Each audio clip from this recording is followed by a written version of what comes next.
सदस्यगण, जिन्हें आज नियम 377 के अधीन मामले उठाने की अनुमति दी है, वह व्यक्तिगत रूप से अपना अनुमोदित पाठ सभा पटल पर प्रस्तुत कर सकते हैं। माननीय गृह मंत्री जी।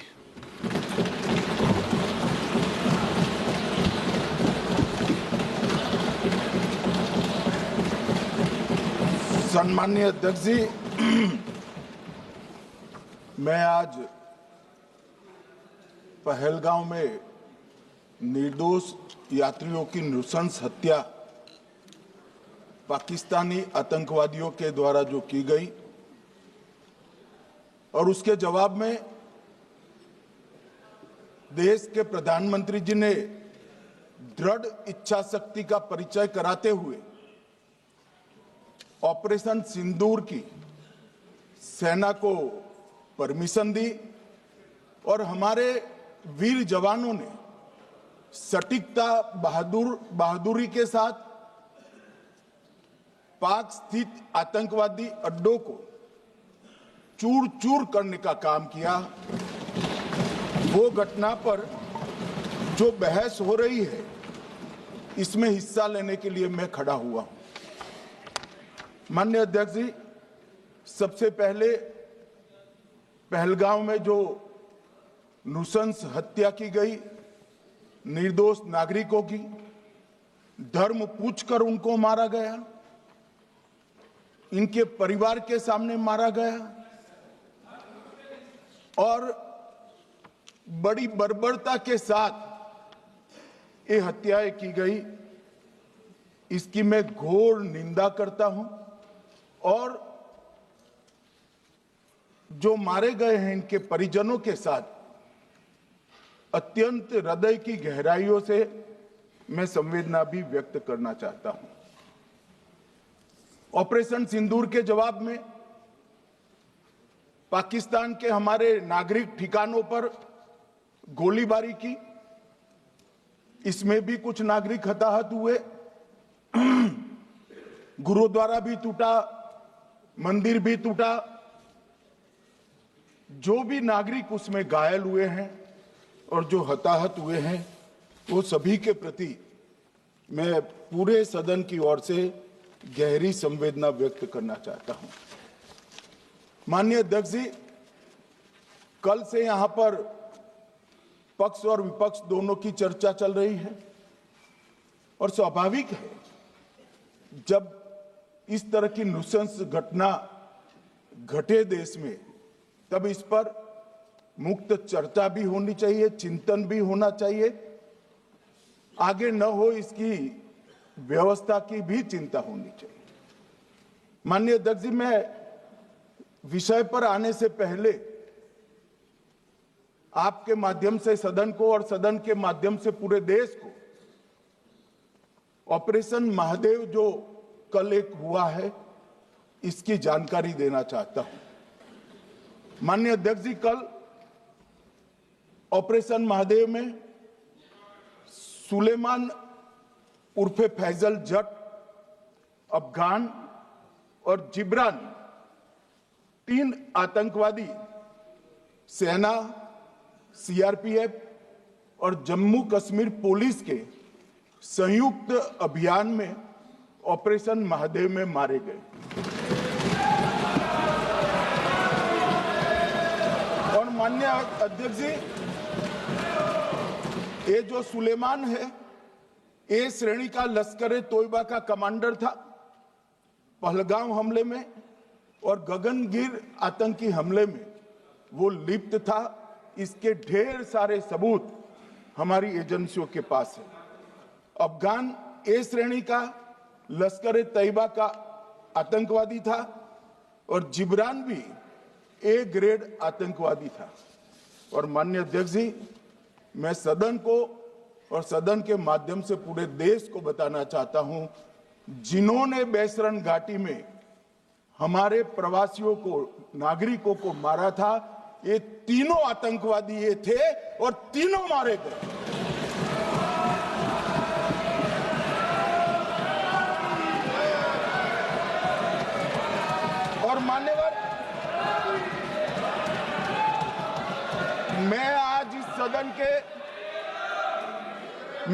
इस सदन के माध्यम से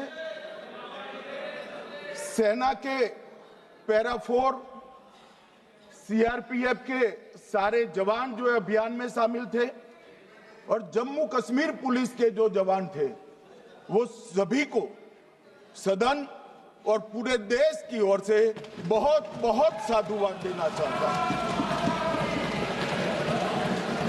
माननीय अध्यक्ष जी, मैं इस ऑपरेशन महादेव के बारे में थोड़ा डिटेल में बताना चाहूंगा।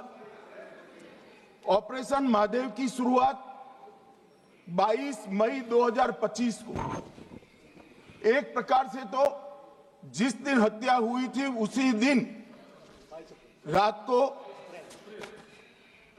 22 मई 2025 को हुई। जिस दिन हत्या हुई थी उसी दिन रात को एक सुरक्षा मीटिंग की गई थी जम्मू कश्मीर में। ये पूछ रहे थे, कोई गए नहीं, सिर्फ राहुल गांधी गए। अब आपकी आंख कौन से चश्मे से देख रही है मुझे मालूम नहीं। माननीय अध्यक्ष जी, 1 बजे हमला हुआ, मैं 5:30 बजे श्रीनगर में उतर चुका था। माननीय अध्यक्ष जी, अरे सुनो मैं बताता हूँ ना 22 में, सुनो ना प्लीज, धैर्य रखकर सुनो। हमने आपको नहीं टोका है, सुनना पड़ेगा भाई, ऐसे नहीं चलेगा।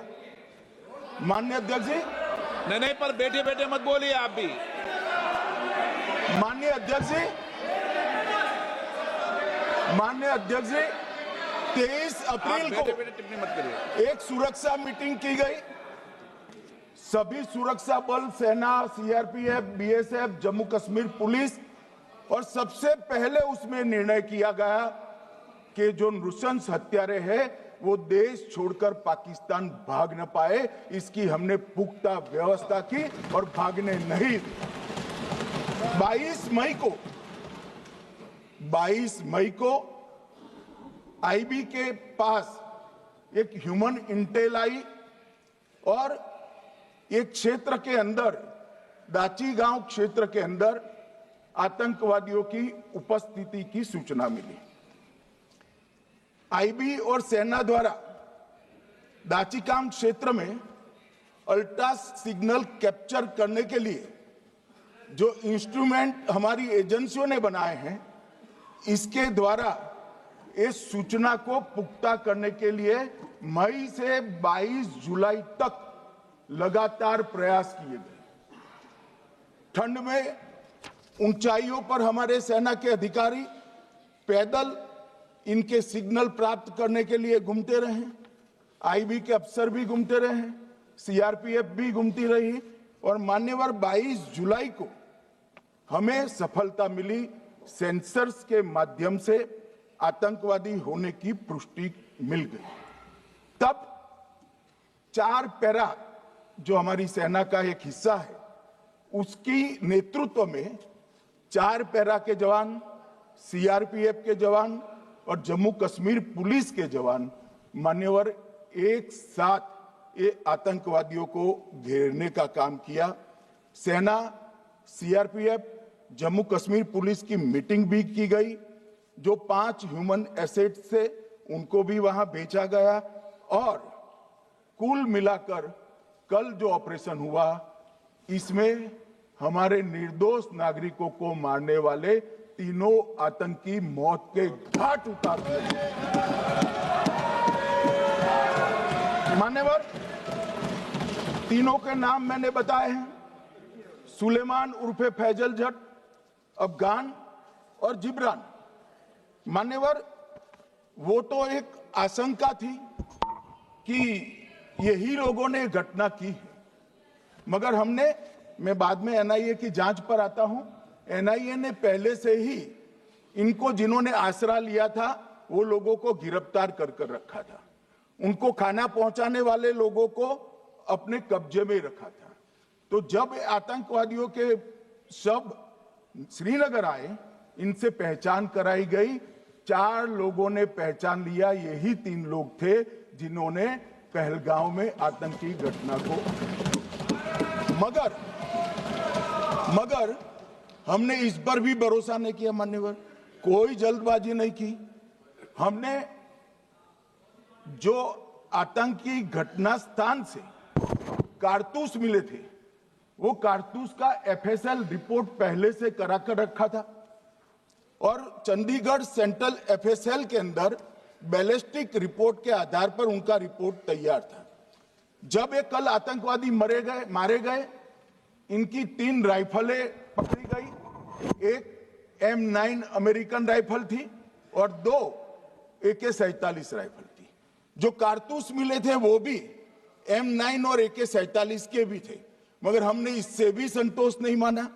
ये राइफलों को एक विशिष्ट विमान के द्वारा कल रात को 12 बजे चंडीगढ़ पहुंचा गया और पूरी रात फायरिंग कर इसके भी खाली खोखे जनरेट किए गए।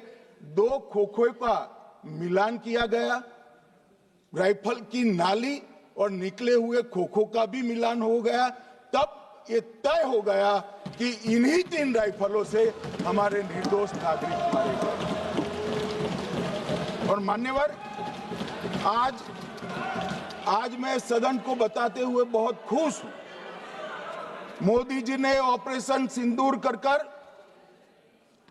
आतंकवादियों को जिन्होंने आतंकवादियों को भेजा था, उनके आकाओं को जमीन में मिलाने का काम किया था। सेना और सीआरपीएफ ने वो आतंकवादियों को भी समाप्त कर दिया। और मान्यवर,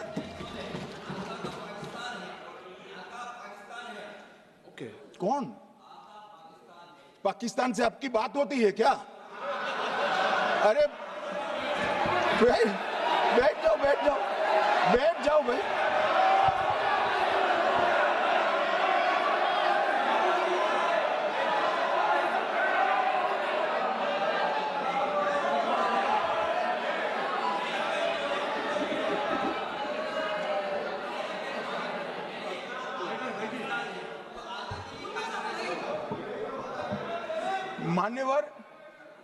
मान्यवर, मैं बताता हूं कैसे इनके आका मारे गए, वो भी नाम के साथ बताता हूं, जगह के साथ बताता हूं, घंटे, मिनट और सेकंड के साथ बताता हूं। मान्यवर, मैं तो अपेक्षा करता था कि जब ये सूचना सुनेंगे, पक्ष विपक्ष में खुशी की लहर दौड़ जाएगी, मगर ये स्याही पड़ गई इनके चेहरे। ये क्या है मान्यवर, इस तरह की पॉलिटिक्स? भाई, आतंकवादी मारे गए, आपको इसका भी आनंद नहीं है?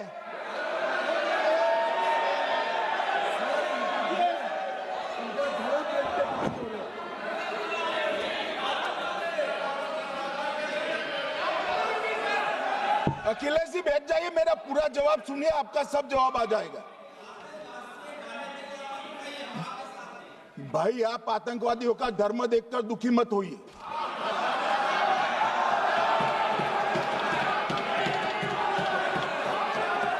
अखिलेश बैठ जाइए यार।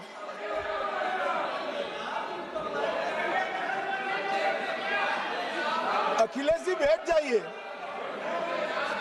मान्यवर, किसी को संशय रखने की जरूरत नहीं है। बैलिस्टिक रिपोर्ट मेरे पास है, मेरे हाथ में है और 6 वैज्ञानिकों ने इसको क्रॉस चेक किया है। सुबह 4:46 पर फोन पर मुझे 6 ने वीडियो फोन पर कहा है कि 100% वही गोलियां हैं जो वहां चलाई। मान्यवर, ये हमारे देश की सेना, सीआरपीएफ और जम्मू कश्मीर पुलिस, ये तीनों का एक साझा बहुत बड़ा कामयाबी है, जिस पर 140 करोड़ को नाज होना चाहिए, देश की जनता को नाज। मान्यवर, मैं तो गया था वहां पर जब ये घटना हुई। दूसरे दिन इनके परिजनों को मिला था। 6 दिन की शादी वाली बच्ची विधवा होकर मेरे सामने खड़ी थी। आज तक मैं वो दृश्य नहीं भूल सकता। मगर आज सारे परिजनों को मैं कहना चाहता हूं कि मोदी जी ने ऑपरेशन सिंदूर से भेजने वालों को भी मारा और हमारे सुरक्षा बलों ने जिनको भेजा था उनको भी मारा और एक ऐसा सबक सिखाया है कि आने वाले कई दिनों तक कोई ऐसी हिम्मत नहीं कर पाएगा। मान्यवर, मैं थोड़ा एनआईए की जांच के बारे में भी बताना चाहूंगा। मान्यवर, जिस दिन लश्कर ए तोयबा ने और इसके आउटफिट टीआरएफ ने इसकी जिम्मेदारी ली, उसी दिन हमने तय कर लिया था कि ये जांच एनआईए को सौंप दी जाएगी, क्योंकि एनआईए आतंकवाद के केसों की जांच के लिए, वैज्ञानिक तरीके से जांच करने के लिए और सजा कराने के लिए महारत हासिल की हुई विश्व मान्य एजेंसी है, जिसका सजा कराने का दर 96% से ज्यादा है। मान्यवर, हमने तुरंत ही इसकी जांच एनआईए को दे दी। हमने पूरी व्यवस्था की। सेना, बीएसएफ, सीआरपीएफ और जम्मू कश्मीर पुलिस ने कि ये लोग देश छोड़कर भाग न जाए। और मान्यवर, इसकी जांच की शुरुआत हुई। एक थकाने वाली बहुत लंबी जांच हुई है। जांच के दौरान मृतक के परिजन जो साथ में थे, उनको सभी को चर्चा किए गया। पर्यटकों, खच्चर वालों, पोनी वालों, फोटोग्राफर, कर्मचारियों, विभिन्न दुकान में काम करने वाले लोगों, कुल मिलाकर 1055 लोगों की लंबी 3000 घंटे से ज्यादा पूछताछ इंफॉर्मेशन के लिए की गई और इस सबको वीडियो पर रिकॉर्ड कर दिया गया। और बाद में इसके आधार पर स्केच बनाया गया और ढूंढते 22/6/25 को एक बशीर की पहचान की गई और परवेज की पहचान की गई, जिन्होंने आतंकवादी घटना के अगले दिन आतंकवादियों को शरण दी थी। उनको अपने ढोक में रखा था। वो दोनों को गिरफ्तार कर लिया गया। अब वो हमारी कस्टडी में है। दोनों गिरफ्तार अपराधियों ने खुलासा किया कि 21/4/25 की रात को 8 बजे 3 आतंकवादी बेसरन से लगभग 2 किलोमीटर दूर स्थित परवेज ढोक में आए थे।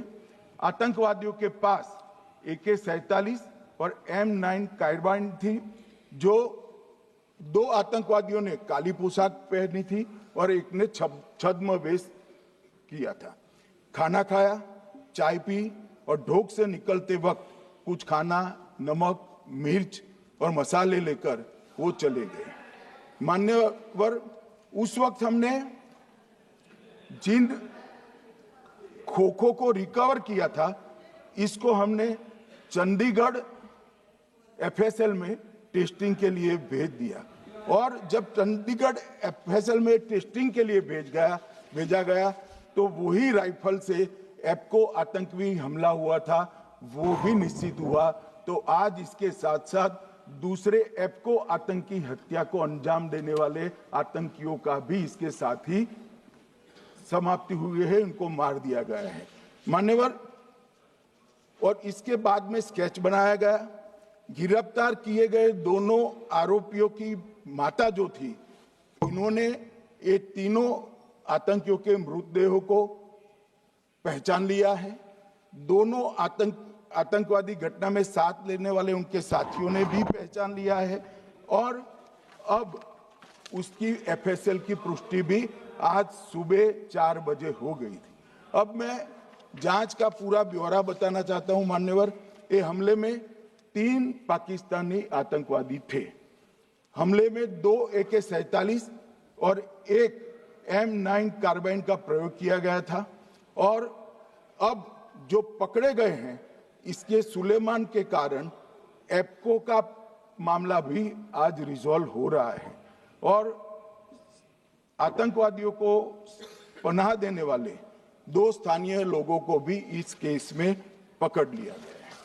अब मान्यवर, कल पूछते थे कहां से आए, कहां गए, किसकी जिम्मेदारी है। भाई, जिम्मेदारी हमारी ही है। हम सरकार में हैं, हमारी ही जिम्मेदारी।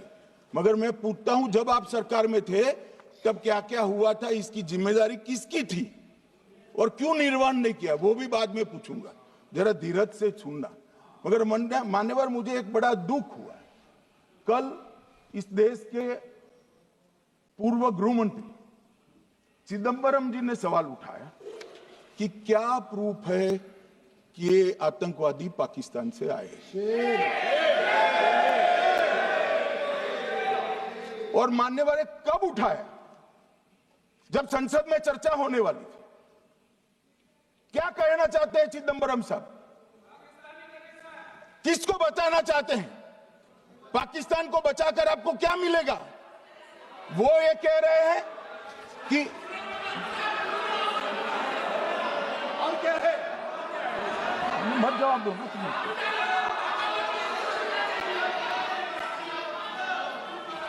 मान्यवर हमारे पास, मैं आज चिदंबरम साहब को कहना चाहता हूं, मैं आज चिदंबरम साहब को आपके माध्यम से कहना चाहता हूं, हमारे पास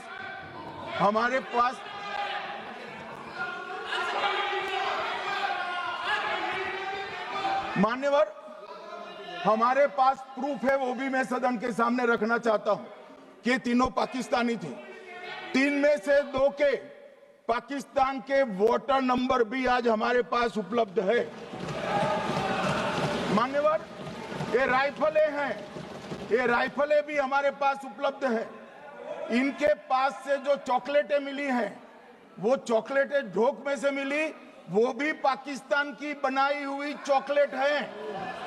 मान्यवर ये कहते हैं कि पाकिस्तानी नहीं थे, इसका मतलब पूरी दुनिया के सामने इस देश का एक पूर्व गृह मंत्री पाकिस्तान को क्लीन चिट दे रहा है।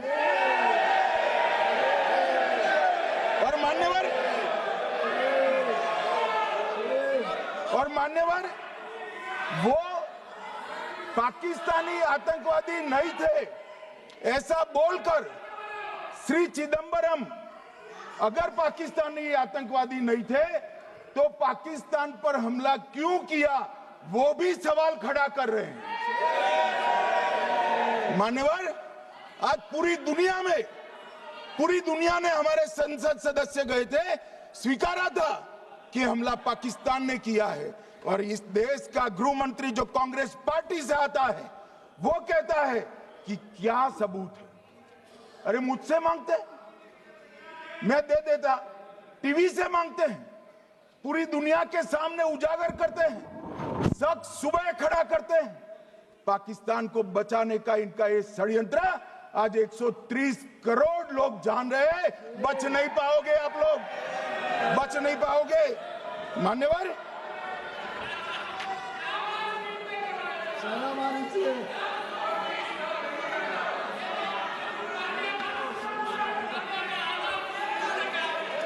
मान्यवर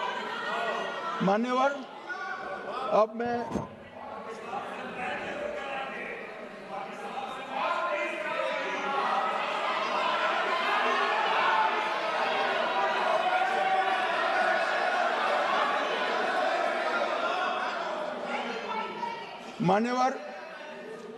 मैं पहलगांव आतंकी हमला और ऑपरेशन सिंदूर, ये दोनों घटनाक्रम के लिए मान्यवर ये अभी से थक जाते हैं।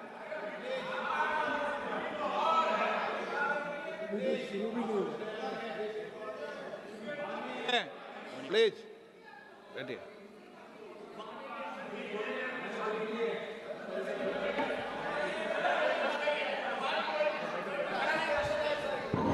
मान्यवर मैं आपके माध्यम से कहना चाहता हूं, थोड़ा धैर्य रखे भैया, अभी तो शुरू हुआ है, अभी तो शुरू हुआ है। मान्यवर मैं पहलगांव आतंकी हमला और ऑपरेशन सिंदूर के बारे में पूरा घटनाक्रम बताना चाहता हूं। कल ढेर सारे सवाल उठाए, वैसे तो मुझे लगता था कि कल रक्षा मंत्री जी के भाषण के बाद शायद कांग्रेस पार्टी सपोर्ट में भाषण देना शुरू करेगी, और अगर थोड़ी बहुत जनता की इच्छा की परख होती तो वो ही करते, मगर नहीं करा, क्योंकि रक्षा मंत्री जी ने बहुत बारीकी से ऑपरेशन सिंदूर की सफलता, इसकी जरूरियात, इसकी प्रासंगिकता और इसके परिणाम, इसके बारे में बहुत अच्छे तरीके से सदन के माध्यम से पूरी देश की जनता के सामने रखा जाए। मगर फिर भी उन्होंने बहुत सारे सवाल किए। अब सवाल किए हैं तो मुझे जवाब देना भी पड़ेगा, उनको सुनना भी पड़ेगा। मान्यवर, मैं पूरा घटनाक्रम बताना चाहता हूं। मान्यवर, 22 अप्रैल को पहलगांव में आतंकवादी हमला हुआ। इसमें 26 लोग मारे गए, 25 भारतीय और 1 नेपाली नागरिक।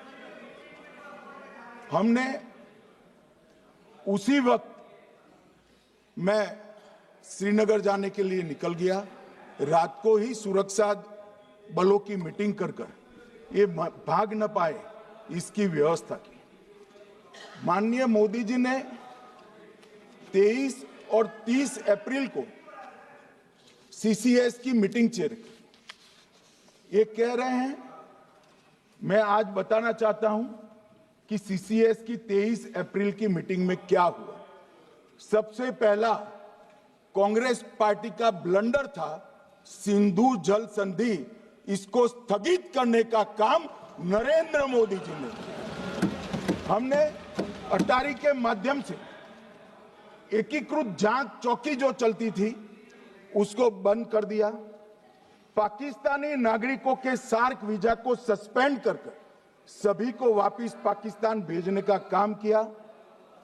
पाकिस्तान स्थित उच्चायोग ने रक्षा, सैन्य, नौसेना के सलाहकारों को अवांछनीय व्यक्ति घोषित किया, संख्या को 55 से घटाकर 30 किया और सीसीएस ने ये संकल्प लिया कि जहां पर भी ये आतंकवादी छुपे हैं उनको और उनकी ट्रेनिंग करने वाले अड्डों को सेना, पुलिस, सीआरपीएफ, बीएसएफ उचित जवाब देगी। मान्यवर, जिस तारीख को ये हुआ उसी दिन ये निर्णय हो चुका। मान्यवर, इसके बाद में कल गोगाई जी कहते थे मोदी जी 24 को पहलगाम जाने की जगह बिहार गए। सुनो यार। मान्यवर, मोदी जी जब ये पहलगाम घटना हुई यहां नहीं थे, विदेश में थे। आने के बाद तुरंत सीसीएस बैठक की और मोदी जी जिस दिन बिहार गए उस दिन पहलगाम में कुछ नहीं, कोई नहीं था, सिर्फ राहुल गांधी थे। सारे लोग चले गए थे, सारे लोग वहां से अपने अपने ठिकाने पर चले गए थे। मगर इन्होंने एक बात कही, उस पर मेरी आपत्ति है। मान्यवर, उन्होंने कहा 24 अप्रैल को चुनावी भाषण किया। मान्यवर, देश का नेतृत्व करने वाले देश के प्रधानमंत्री की फर्ज होती है कि देश की संप्रभुता पर, देश के नागरिकों पर अगर ऐसा जघन्य हमला होता है तो जनता की भावनाओं के अनुरूप जवाब देना चाहिए। मान्यवर, मैं आज आपकी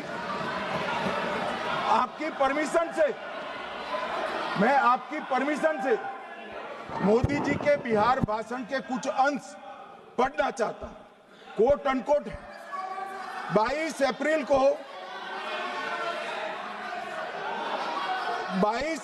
को पहलगाम का यह हमला केवल निहत्थे पर्यटकों पर नहीं बल्कि पूरे भारत की आत्मा पर एक दुस्साहसपूर्ण प्रहार है। आतंकवाद के प्रति दृढ़ और कड़ा रुख, आतंकियों और इसके हमले की साजिश रखने वालों की कल्पना से भी बढ़कर उनको सजा दी जाए। मान्यवर, महत्वपूर्ण है आतंकियों और इसकी साजिश रचने वाले दोनों को। आतंकियों की बची खुची जमीन भी मिट्टी में मिलाने का समय आ गया है। 140 करोड़ भारतीय इस बात के लिए एकजुट है कि आतंक के आकाओं की कमर तोड़ दी जाएगी। भारत हरेक आतंकवादी और उनके समर्थकों की पहचान करेगा, उनका पता लगाएगा और उन्हें दंडित करेगा। आतंकवाद कभी भी भारत की आत्मा नहीं तोड़ पाएगा। न्याय सुनिश्चित करने का मैं हर संभव प्रयास करूंगा। अनकोट अब इसमें किसी को चुनावी भाषण दिखाई पड़ता है तो उसकी समझ शक्ति पर बहुत सारे सवालिया निशान लग जाते हैं। ये चुनावी भाषण नहीं है। आतंकवाद के खिलाफ लड़ने का 140 करोड़ भारतीयों का प्रतिघोष है जो मोदी जी ने वहां दिया। इनको चुनावी भाषण दिखाई पड़ता है। जैसे चश्मे होते हैं ऐसी ही दृष्टि होती है। मान्यवर, इसके बाद 30 अप्रैल को मान्यवर 30 अप्रैल को सीसीएस की बैठक हुई, पहले 23 को हुई थी। उसमें सशस्त्र बलों को पूर्ण ऑपरेशन की फ्रीडम दे दी गई। प्रधानमंत्री मोदी जी ने सीसीएस की उपस्थिति में रक्षा मंत्री, एनएसए और सेनाओं के प्रमुख के साथ बैठकर पूर्ण ऑपरेशनल फ्रीडम देने का काम किया और इसके बाद ये ऑपरेशन सिंदूर हुआ। मान्यवर, ऑपरेशन सिंदूर 7 मई को रात को 1:04 से 4 मिनट से 1:24 तक चला। उसमें पाकिस्तान के 9 आतंकी ठिकानों को ध्वस्त कर दिया और पूरी दुनिया ने इसके दृश्य देखे। साहब, इससे बड़ा संयमित हमला नहीं हो सकता। आजकल दुनिया में युद्ध चल रहे हैं, हम देख रहे हैं, बच्चे मर रहे हैं, महिलाएं मर रही, निर्दोष मर रहे। हमने 9 आतंकी अड्डों को समाप्त किया, परंतु एक भी सिविलियन नहीं मारा गया, केवल और केवल आतंकी मारे गए। स्थान थे मरकज सुभान अल्लाह बहावलपुर, मरकज तैयबा मुरीद के, महमूना जाया कैंप सियालकोट, अरे नाम सुनो काम में आएंगे, सरजाल camp Sialkot, Sawai Nala camp Muzaffarabad, Syedna Bilal camp Muzaffarabad, Gulpur camp Kotli, Barnala camp बिंगबर्ग और अब्बास कैंप कोटली।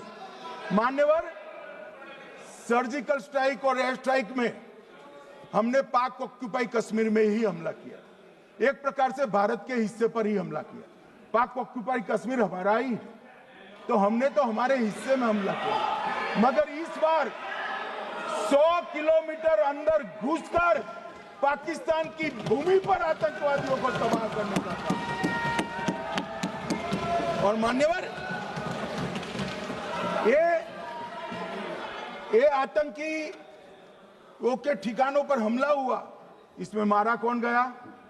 हाफिज मोहम्मद जमील जैसे मोहम्मद के प्रमुख मौलाना मसूद अजहर के बहनोई, मुदस्सर खादियान मरकज तैयबा मुरीद का प्रमुख, याकूब मलिक जेएम पदाधिकारी, मोहम्मद हमसा जमील जेएम ऑपरेटिव, मोहम्मद यूसुफ अजहर गंभीर रूप से घायल था, फिर मारा गया। जैसे मोहम्मद का आमिर मोहम्मद हसन खान गंभीर रूप से घायल था, फिर मारा गया। जेएम ऑपरेटिव मोहम्मद हसन गंभीर रूप से घायल हुआ। अब्दुल मलिक, खालिद अबू अक्स और नोएम मलिक, इनका कोई पता ठिकाना नहीं। और मान्यवर, ये पूछते थे मुझे कल कि पहलगांव के दोषी कहां गए, वो पहलगांव के दोषी कहां गए? ये जो मैंने, अरे सुनो ना यार, ये जो 10 मैंने नाम पढ़े हैं, इसमें से 8 ये चिदम्बरम एंड कंपनी के समय में आतंकवादी घटना घटाने वाले लोगों को नरेंद्र मोदी जी ने मारा। ये हमें पूछते कहां गए? अरे भाई, आपके समय में जो छुप गए थे उनको चुन चुन कर हमारी सेना ने समाप्त कर दिया है। और ये 10 नहीं,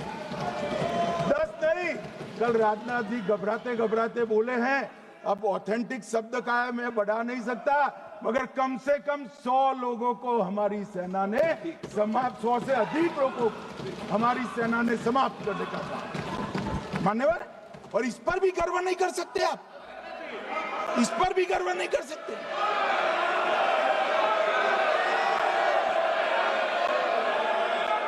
मान्यवर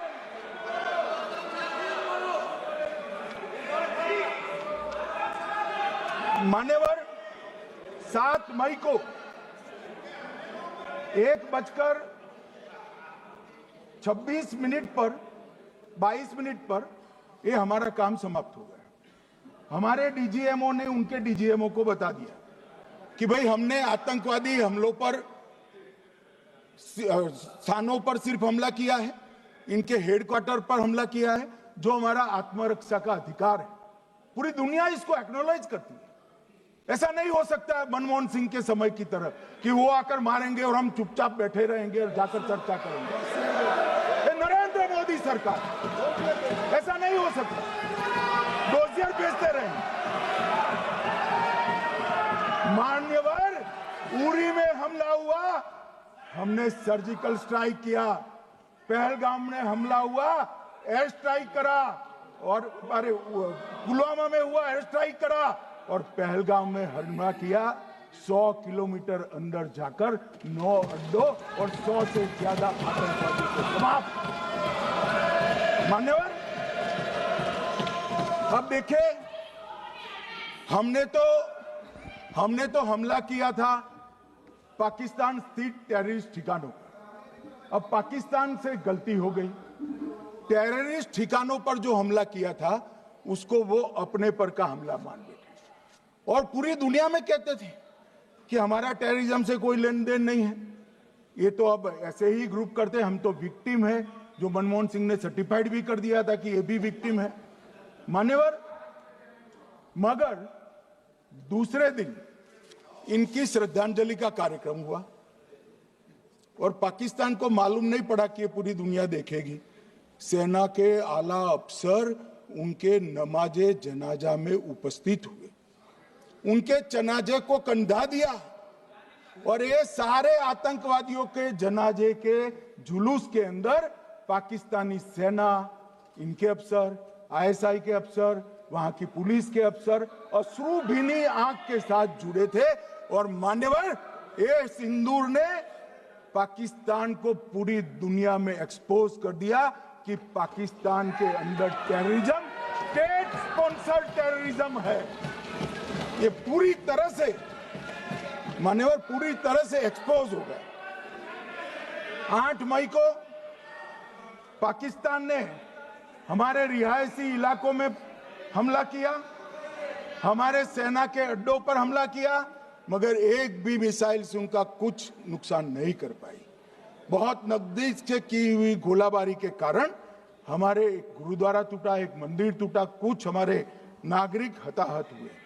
और दूसरे दिन 9 मई को मोदी जी ने सेना को हुक्म दिया, एक मीटिंग करी, राजनाथ जी, मोदी जी, एनएसए, सेना के सारे अध्यक्ष, और जवाब देने का तय किया और उनके 11 एयरबेस को क्षतिग्रस्त करने का काम किया। मान्यवर, 8 एयरबेस इतने सटीक तरीके से तोड़े गए, पाकिस्तान की पूरी एयर डिफेंस सिस्टम धरी की धरी रहेगी, कुछ नहीं कर पाई। नूर खान चकलाला एयरबेस तोड़ दिया गया, मुरीद तोड़ दिया गया, सुगुर्दा तोड़ दिया गया, रफीकी तोड़ दिया गया, रहीम यार खान तोड़ दिया गया, जकोबाबाद तोड़ दिया गया, सुक्कुर और भोलारी भी तोड़ दिए। और सुक्कुर, लाहौर, अरिफवाला, चुनेन, जकोकाबाद और नया चोर, ये 6 रडार सिस्टम भी उनके पूरी तरह से ध्वस्त कर दिए। 2 surface to air guided weapon Lahore और ओकारा में इनका जखीरा भी समाप्त कर दिया गया। और मान्यवर, ये हर चीज में पॉलिटिक्स करते, हर चीज में। जब उन्होंने हमारे रिहायशी इलाकों पर हमला किया, फिर भी हमने इनके रिहायशी इलाकों पर हमला नहीं किया, सिर्फ इनके एयरबेस और एयर डिफेंस सिस्टम को निशाना बनाया और उनकी आक्रमण करने की क्षमता को पंगु कर रख दिया।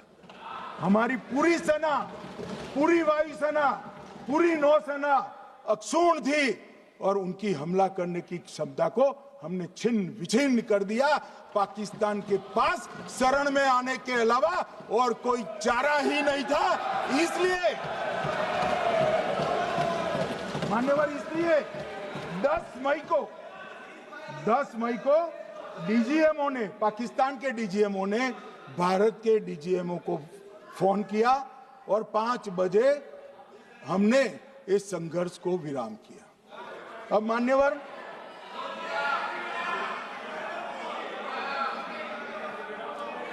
ये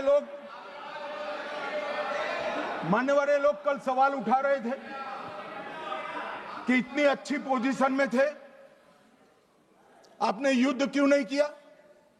युद्ध के कई परिणाम होते हैं मान्यवर, करना न करना वो सोचकर करना पड़ता है।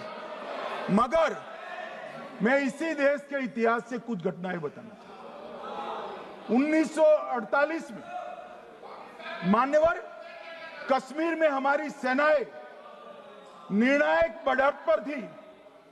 सरदार पटेल ना बोलते रहे, जवाहरलाल नेहरू जी ने एक तरफा युद्ध विराम कर दिया। और मान्यवर, मैं बड़ी जिम्मेदारी के साथ कहता हूं, मैं इतिहास का विद्यार्थी हूं। पाक ऑक्यूपाई कश्मीर का अगर अस्तित्व है तो जवाहरलाल नेहरू जी की ये युद्ध विराम के कारण है। इसका जिम्मेदार जवाहरलाल नेहरू है। मान्यवर, 1960 में सरदार पटेल ने विरोध किया था, गाड़ी लेकर आकाशवाणी तक गए थे, घोषणा न करते दरवाजे बंद कर दिए थे। मान्यवर, 1960 में सिंधु जल पर भौगोलिक व रणनीतिक रूप से हम बड़े मजबूत थे और उन्होंने सिंधु समझौता क्या किया? 80% भारत का पानी पाकिस्तान को दे दिया। मान्यवर, 62 के लड़ाई की बात मैं बाद में करूं। 65 की लड़ाई में हाजीपीर जैसे स्ट्रेटेजिक जगह पर हमने कब्जा किया था। 66 में उसको लौटा दिया गया। मैं 71 के युद्ध की भी बात करना चाहता हूं। मान्यवर, 71 में कल राजनाथ जी ने भी बताया, पूरे देश ने इंदिरा जी का समर्थन किया। उन्होंने पाकिस्तान के 2 टुकड़े कर दिए। बहुत बड़ी विजय थी भारत की और सदियों तक भारत इस विजय पर गर्व करेगा। हम सब भी करते हैं, हमें कोई आपत्ति नहीं। मगर हुआ क्या मान्यवर? युद्ध की विजय की चकाचौंध में क्या हुआ?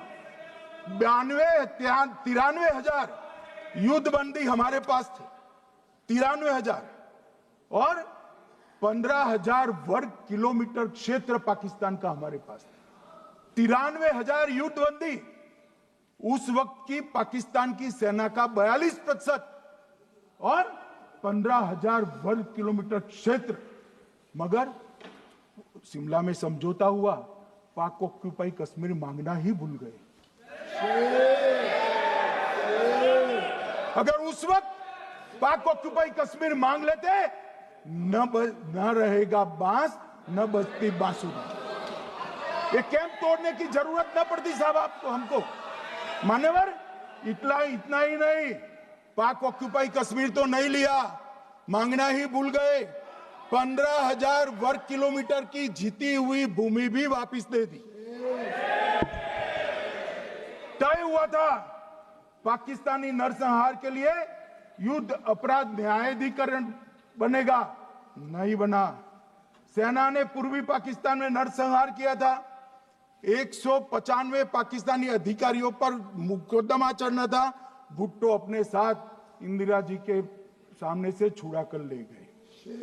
जनरल मानेक शॉ का एक कोट अनकोट कहता हूं, जनरल मानेक शॉ का, जो एक प्रकार से आर्किटेक्ट माने जाते हैं बांग्लादेश विजय के, इन्होंने कहा कि भुट्टो ने भारत के नेतृत्व को मूर्ख बनाया। अब जो शब्द है, मैं आप कोट अनकोट है, इसमें मेरा कुछ नहीं है, ये लोग गुस्सा न हो सकते। I told her into bracket Indira Gandhi, Indira ji को कहा, that he into bracket Bhutto के लिए, he has made monkey out of you. समझ में आता है? ये फील्ड मार्शल साहब ने कहा है, मान्यवर, और ये हमें सिखा रहे, ये नहीं किया, वो नहीं किया, फलाना नहीं किया, ठिकाना नहीं किया। अरे भाई, आप तो पाकिस्तान को क्लीन चिट दे रहे हो कि पाकिस्तान ने हमला ही नहीं किया है। क्या अधिकार है आपको पूछने का? कोई अधिकार नहीं है साहब। देखिए क्या होता है, मैंने कहा पाकिस्तान को क्लीन चिट दे रहे हो, तो कनी मोदी जी कह रही है कि नहीं, हम नहीं दे रहे हैं। कनी मोदी जी, माननीय अध्यक्ष जी, आपके माध्यम से मैं कनी मोदी को बताना चाहता हूं, माननीय सदस्य जी को, कि वो कह रही है हमने नहीं दिया, मगर जिसके साथ बैठते हो उसका दोस्त तो आपके सर पर आएगा ना।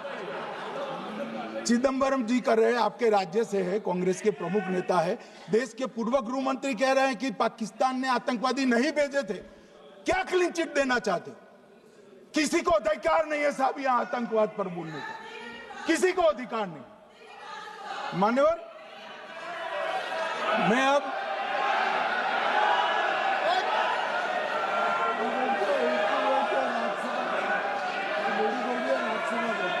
मान्यवर, मैं उनको बताना चाहता हूं, अभी आधा भी नहीं हुआ है, जरा सुनो।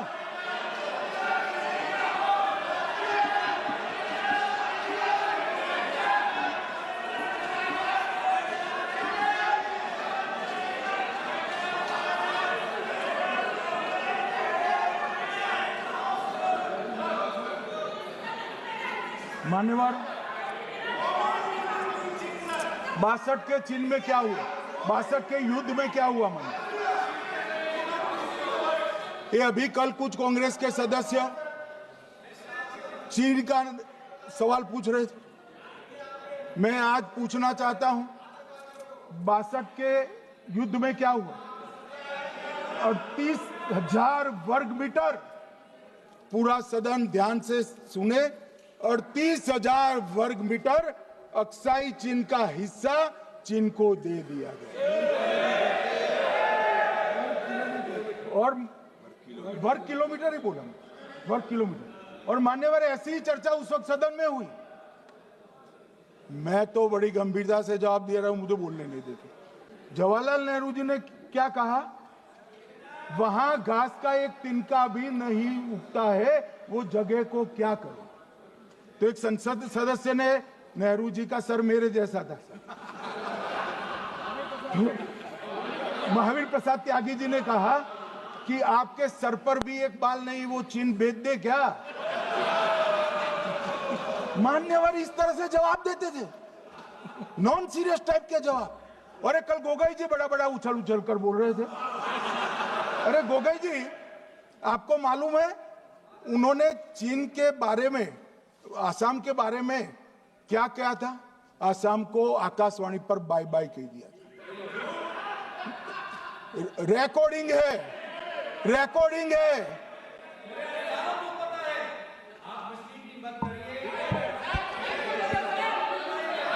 मान्यवर, मैं भी सहमत हूं, मैं भी सहमत हूं, पूरे आसाम को पता है। मान्यवर,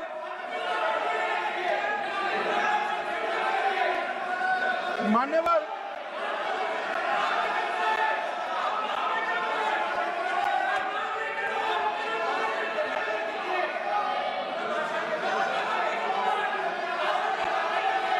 मान्यवर, मुझे मालूम है पूरे आसाम को पता है, इसीलिए तो वो विरोध पक्ष में बैठे हैं वहां पर आसाम में, पूरे आसाम को पता है। और मान्यवर,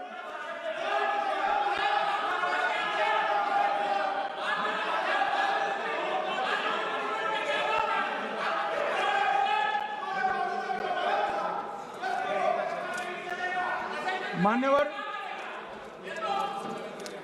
मान्यवर, जोर से बोलने से सत्य को छिपाया नहीं जा सकता।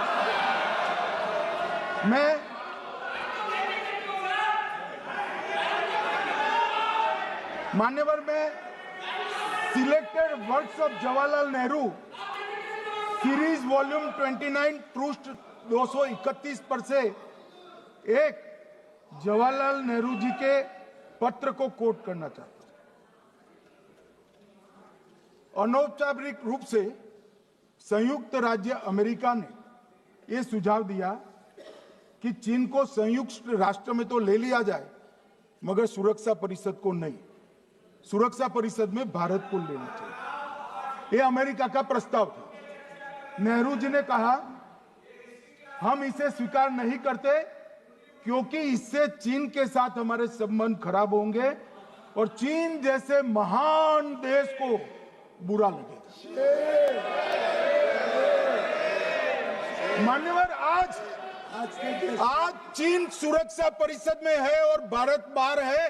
मोदी जी प्रयास करें अंदर ले जाने का। इसका कारण जवाहरलाल नेहरू का ये स्टैंड है।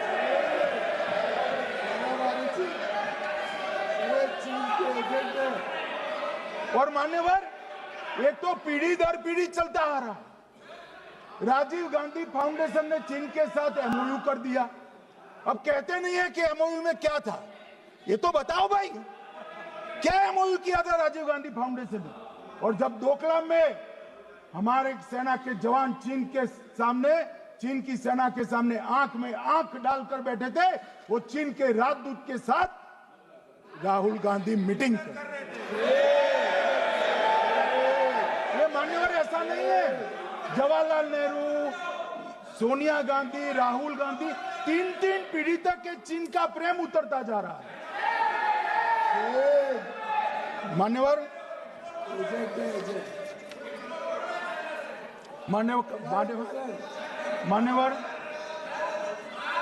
मैं अभी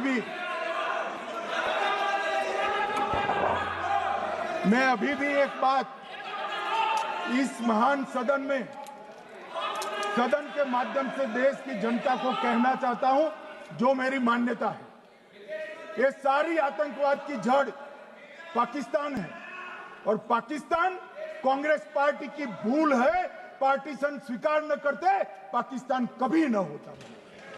इन्होंने पार्टीशन को स्वीकार कर देश को तोड़ा है। मान्यवर, कल विदेश मंत्री जी बता रहे थे शर्म अल शेख सम्मेलन का बलूचिस्तान ब्लंडर, जिसने पाकिस्तान को हमारे साथ चर्चा करने के लिए इक्वल फुटिंग पर ला दिया। मान्यवर, अब ये टेररिज्म की बात करते हैं। मैं इसमें भी पूरे देश की जनता को टेररिज्म की विगत 20 साल की स्थिति से अवगत कराना चाहता हूं। मान्यवर, अटल जी की सरकार थी। 2002 में टेररिज्म को समाप्त करने के लिए अटल जी की सरकार, एनडीए की सरकार, भाजपा सरकार पोटा का कानून लेकर आई। मान्यवर, मैं सदन को याद कराना चाहता हूं, पोटा कानून का विरोध किसने किया था? किसने किया? कांग्रेस पार्टी ने किया। हमारे पास बहुमत नहीं था राज्यसभा में। मजबूरन हमने कानून को घिर गया, मजबूरन संयुक्त सत्र बुलाना पड़ा और पोटा कानून संयुक्त सत्र में पारित हुआ। देश नहीं भूल सकता मान्यवर। और पोटा कानून को रोककर आज भी कांग्रेस पार्टी के नेता जब बोले तब कहे, पोटा कानून को रोककर किसको बताना चाहते थे आप? किसको बचाना चाहते थे? पोटा तो आतंकवादियों के खिलाफ था। पोटा को रोककर अपनी वोट बैंक का उल्लू सीधा करने के लिए आप आतंकवादियों को बचाना चाहते। और मान्यवर, 2004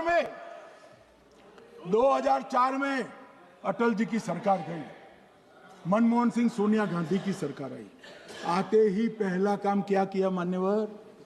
पहली ही कैबिनेट में पोटा कानून को रद्द कर दिया।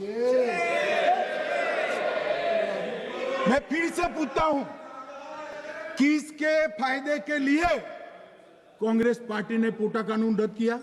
जवाब दीजिए जरा यहां पर। और मान्यवर, इसके बाद क्या हुआ? 2004 के दिसंबर में पोटा कानून रद्द हुआ। 2005 में अयोध्या में रामलल्ला के टेंट पर हमला हुआ, आतंकवादी मारे गए। मुंबई लोकल ट्रेन 2006-5 में रामलल्ला पर हमला, 6 में मुंबई ट्रेन में बम धमाके 187 लोग मारे गए। 2006 डोडा उधमपुर में हिंदुओं पर हमला, 34 लोग मारे गए। 2007 हैदराबाद 44 लोग मारे गए। 2007 यूपी लखनऊ वाराणसी 13 लोग मारे गए। रामपुर सीआरपीएफ कैंप, वहां पर हमला हुआ 2008 में। 2008 में श्रीनगर के आर्मी के काफिले पर हमला हुआ, 10 सुरक्षा बल मारे गए। मुंबई आतंकी हमला 2008 में हुआ, 246 लोग मारे गए। जयपुर में 8 बम धमाके हुए, 64 लोग मारे गए। 2008 में अहमदाबाद में 21 बम धमाके हुए, 57 लोग मारे गए। दिल्ली में 2008 में 5 धमाके हुए, 22 लोग मारे गए। और पुणे की जर्मन बेकरी 17 लोग मारे गए। वाराणसी में 10 में धमाका हुआ, 11 में मुंबई में 3 धमाके हुए, 27 लोग मारे गए। अब मैं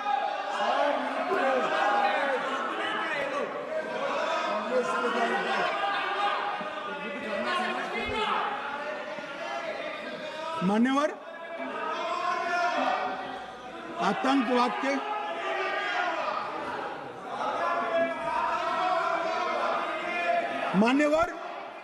आतंकवाद के खिलाफ लड़ाई होती, कभी वो हमला करते हैं, मगर सवाल ये है कि इन्होंने 5 से 11 के बीच में 27 जघन्य हमले किए, 1000 के करीब लोग मारे गए। आपने क्या किया? क्या किया आपने? जवाब दीजिए, क्या किया? और मैं राहुल गांधी जी को चैलेंज देना चाहता हूं, इन्होंने इस आतंकवादी हमलों के खिलाफ उनकी सरकार ने जो कदम उठाए, यहां खड़े रहकर हिम्मत से बताए देश की जनता को। कुछ नहीं किया मान्यवर। ये यहां से आतंकवादियों की फोटो पाकिस्तान भेजते रहे, डोजियर भेजते रहे। और मान्यवर ये कहते हैं कि आपके समय में भी हमले हुए। मैं उनको अंतर समझाना चाहता हूं, वो देख नहीं पा रहे। मान्यवर, हमारे समय में जो भी आतंकवादी घटना हुई, पाक प्रेरित और कश्मीर सेंट्रिक हुई। देश के हिस्से में 2014 से 2025 तक एक भी घटना नहीं हुई है मान्यवर। ये नरेंद्र मोदी सरकार है मान्यवर। और कश्मीर में भी आज स्थिति ऐसी हुई है, उनको पाकिस्तान से आतंकवादी भेजने पड़ते हैं। कश्मीर में आतंकवादी अब हमारे नहीं बनते हैं मान्यवर। और मैं सलमान खुर्शीद जी को भी याद करना चाहता हूं। एक बार मैंने बड़े सवेरे में नाश्ता करता था, टीवी पर उनको रोते हुए देखा। मुझे लगा क्या हुआ, कोई बड़ी घटना हो गई। तो रोते रोते वो श्रीमती सोनिया गांधी के घर से बाहर आ गए कि बाटला हाउस की घटना देखकर सोनिया जी फूट फूट कर रो पड़ी। अरे रोना था तो शहीद मोहन शर्मा के लिए रोते, बाटला हाउस के आतंकवादियों के लिए रोना आता है। और मान्यवर, ये हमें पूछते हैं कि आपने क्या किया। कोई अधिकार नहीं है पूछने का, कोई अधिकार नहीं है मान्यवर। और ये हमें पूछते थे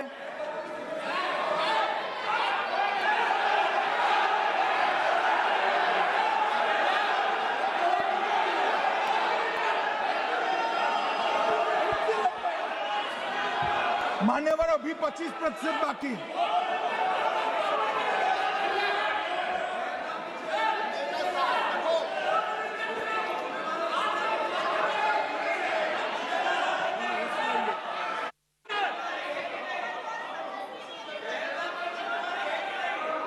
बैठिए, जवाब दे रहे हैं ना आपका, जवाब दे रहे हैं आपका।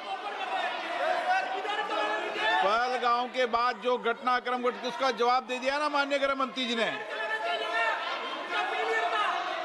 आपने पूछा आतंकवादियों क्या हुआ, आतंकवादियों का जवाब दे दिया। क्या पूछना चाहते हैं आप? आपने हर सवाल पूछा, सवाल जवाब सुनिए। माननीय गृह मंत्री जी।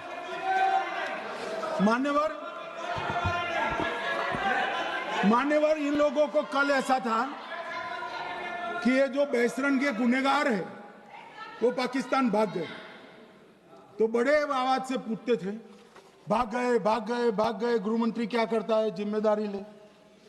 हमारी तो सेना ने ठोक दिया, सीआरपीएफ ने ठोक दिया। मान्यवर, अब मेरा तो जवाब बनना ना देता है ना वो मांगना बनता है, मगर मैं उनको कुछ पूछना चाहता हूं।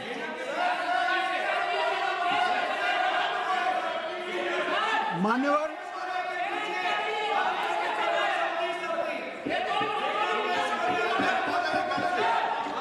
प्लीज, मारेगी तो सेना है ना, सेना अब ऐसे भी मारेगी ना, तो वो भी ये कह रहे हैं सेना और सीआईएसएफ ने मारा।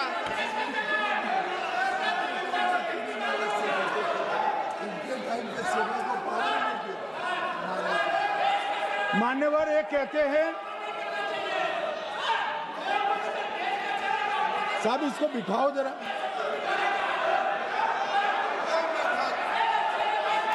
हाँ, प्लीज बैठिए बैठिए बैठिए बैठिए बैठिए।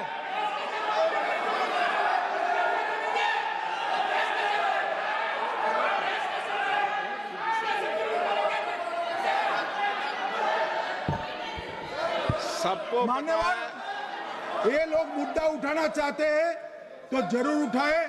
मैं आज सुबह ही सलमान खुर्शीद जी का वो इंटरव्यू मेरे मोबाइल में रिजर्व कर आया हूं।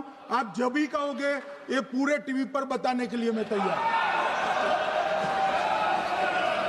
सेव कर आया हूं। इनकी इच्छा है तो कल एक समय तय करिए, यहां बता दीजिए चारों टीवी में, और देश की जनता भी देख ले।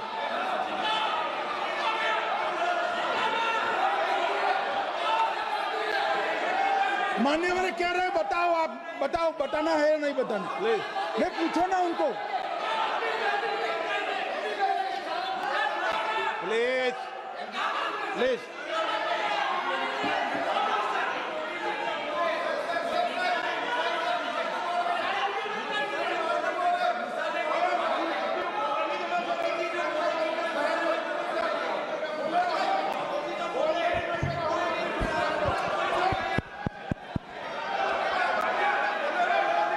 बिट्टू बैठ जाओ। मान्यवर, ये पूछ रहे थे कि क्यों भाग गए। अब मेरा समय काफी जाएगा, मैं जरा संक्षिप्त में कहता हूं, घटनाओं पर नहीं जाओ। दाऊद इब्राहिम कासकर 1986 में भागा, श्री राजीव गांधी की सरकार। सैयद सलाउद्दीन 93 में भागा, कांग्रेस की सरकार। टाइगर मेमन 93 में भागा, कांग्रेस की सरकार। अनीस इब्राहिम कासकर 93 में भागा, इनकी सरकार। रियाज भटकल 2007 में भागा, इनकी सरकार। इकबाल भटकर 2010 में भागा, इनकी सरकार। मिर्जा सादाब बेग 2009 में भागा, इनकी सरकार। अब मान्यवर, मेरा तो जवाब मांग लिया, हमारे सुरक्षा बलों ने मेरा जवाब भी दे दिया, अब राहुल गांधी इसका जवाब दे।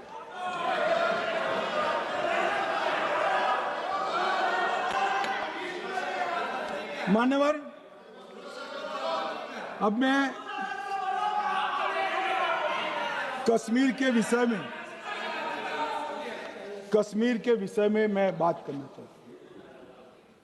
कल कहते थे कि गृह मंत्री ने भाषण किया था कि 370 की कलम जाएगी तो आतंकवाद कम हो जाएगा।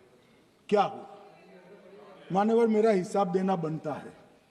हम भारतीय जनता पार्टी के कार्यकर्ता हैं, ये नरेंद्र मोदी जी की सरकार है, हम जवाबदेह होते हैं जनता के प्रति, संसद के प्रति और देश के हितों के प्रति। मैं आज देश की जनता के सामने 2004 से 14 और 2015 से 25 10-10 साल का लेखा जोखा रखना चाहता हूं। 2004 से 14 में अखंड सोनिया मनमोहन की सरकार थी 10 साल की, और 15 से 25 अखंड रूप से नरेंद्र मोदी जी की सरकार। कश्मीर में टेरर इंसिडेंट 7,217 हुए थे 2004 से 14 में। 70% की कमी के साथ 2150 हो गए 1525। नागरिकों की मृत्यु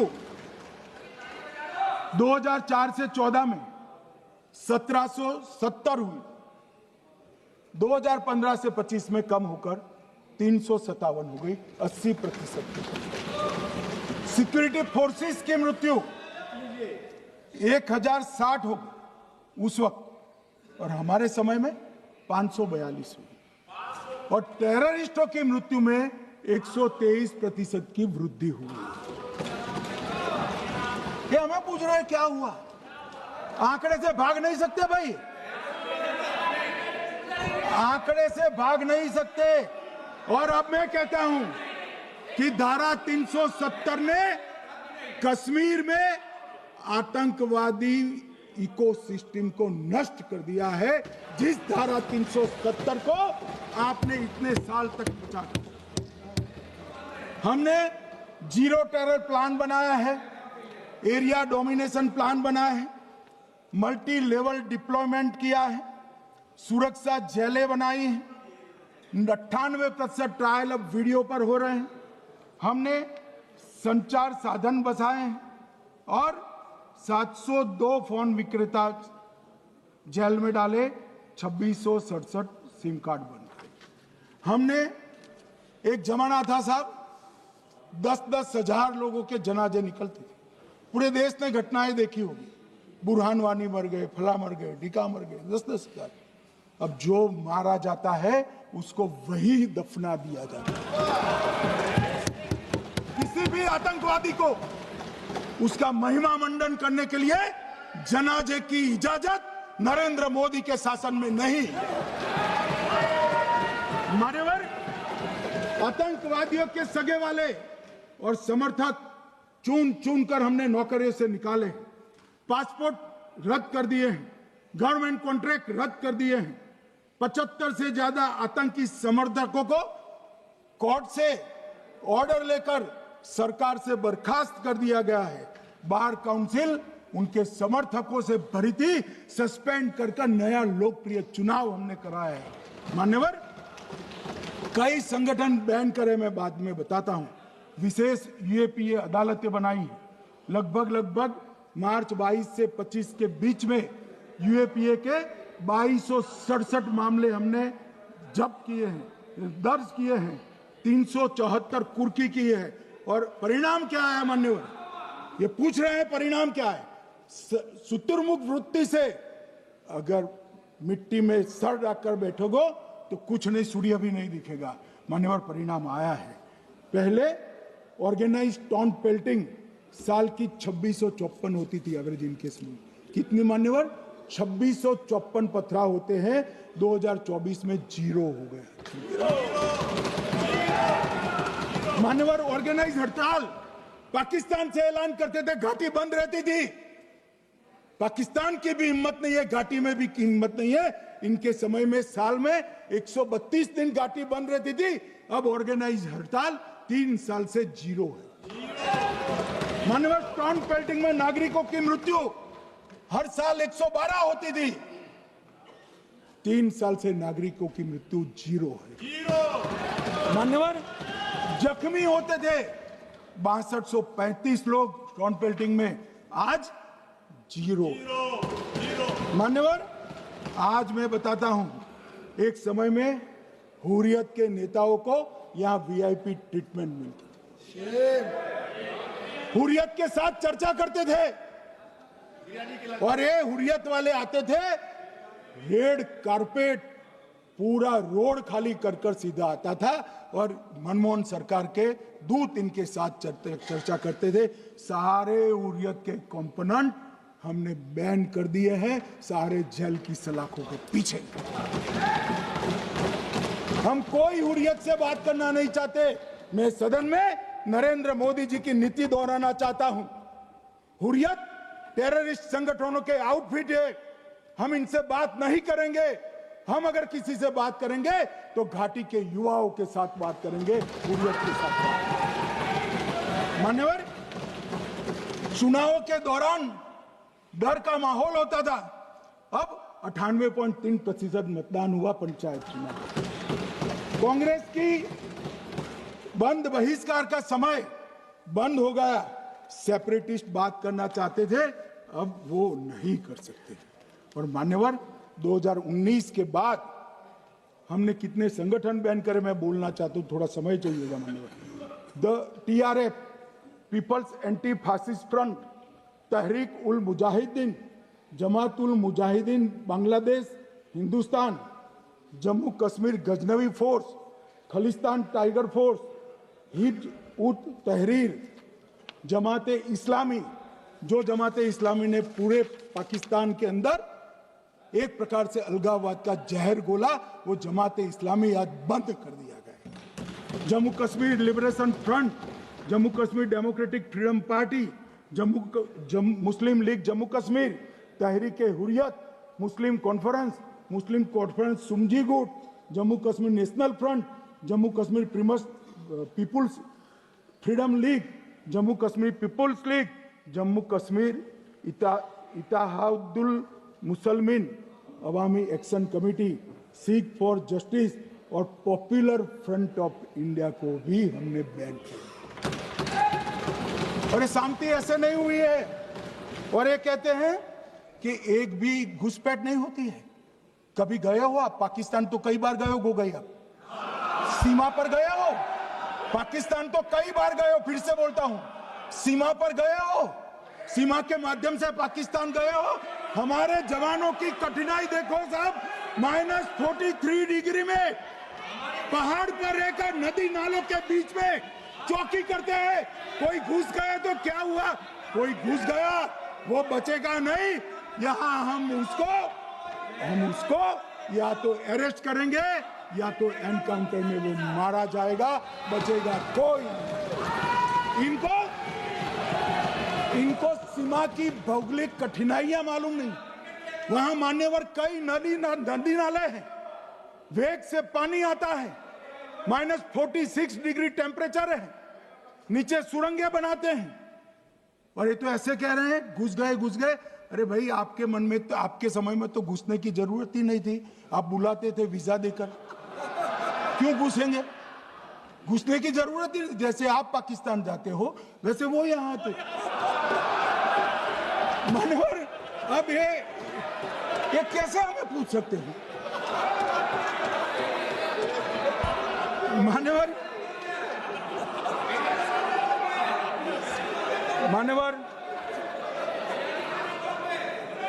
मैं समझ रहा हूं, मान्यवर मैं समझ रहा हूं, पोटा का विरोध करने वाले को नरेंद्र मोदी की आतंकवादी विरोधी नीति नहीं पसंद आई। मैं समझ रहा हूं, पोटा रद्द करने वाले को नरेंद्र मोदी जी की एंटी टेरर नीति पसंद नहीं आई। मैं समझ रहा हूं, टेररिस्टों का बचाव कर वोट बैंक बनाने वालों को एक कोई नीति पसंद नहीं आएगी। मानवर, इसका विरोधी होना है। परंतु मैं आज एक बात यहाँ सदन के सामने आपके माध्यम से सदन को और दुनिया को बताना चाहता हूँ। मानवर, ये नरेंद्र मोदी सरकार है, टेररिज्म के खिलाफ हमारी जीरो टॉलरेंस की नीति है, ऑफर है, और हम विजयी हो। और मान्यवर, मैं फिर से अंत में ऑपरेशन महादेव में जुड़े हुए सेना, CRPF और जम्मू कश्मीर पुलिस के सभी जवानों को 2 हाथ जोड़कर प्रणाम कर बहुत बहुत धन्यवाद।